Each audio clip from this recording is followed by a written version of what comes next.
Hello students, আমি Meghnad sir. কেমন আছো? মন খারাপ করছে? মনে কষ্ট আছে?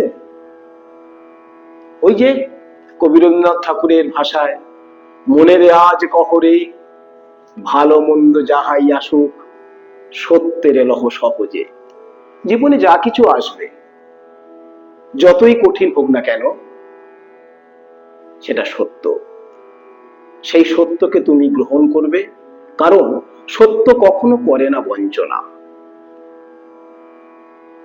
জীবনে চলার পথে নানা প্রতিবন্ধকতা আসবে, তার জন্য লড়াই করতে হবে, এবং সেই লড়াই করার জন্য আত্মশক্তি, মনের জোর তোমাকে তৈরি করতে হবে। তাই প্রথমেই পড়াশোনার পাশাপাশি তুমি শরীর চর্চা করবে, কারণ স্বাস্থ্যই সম্পদ। এই সম্পদকে যদি তুমি লালন করতে না পারো, সম্পদকে যদি ধরে রাখতে না পারো, তাহলে বন্ধু মনের জোর আসবে কিভাবে? চলো আরেকটা কথা বলি। প্রতিদিন সময় করে একটু নিজের সঙ্গে কথা বলো, কারণ তুমি তোমার সর্বশ্রেষ্ঠ বিচারক। তুমি তোমাকে বিচার করতে পারবে। তাই একটু ধ্যানস্থ হয়ে মানুষের মনের মধ্যে যে মন থাকে, অর্থাৎ তোমার মধ্যে যে মনের মানুষটি আছে, সেই মনের মানুষের সঙ্গে কথা বলো, তাকে জাগাও। তার সঙ্গে কথা বলে তোমার মনের জোর বাড়াও।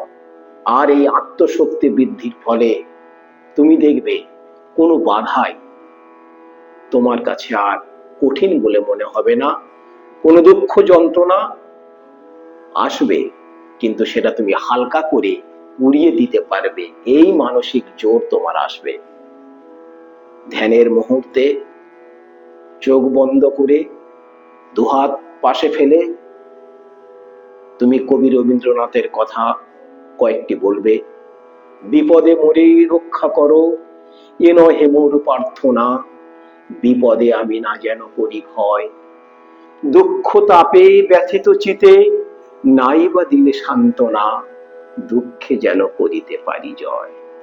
জীবনের সমস্ত দুঃখ হালকা করে ওড়াই সখী, মনের ব্যথাটির মতো উড়িয়ে দাও।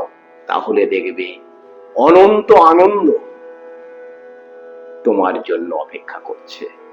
আজ এই পর্যন্ত। পরের ক্লাসে অন্য বিষয় নিয়ে আসবো। কেমন? টাটা।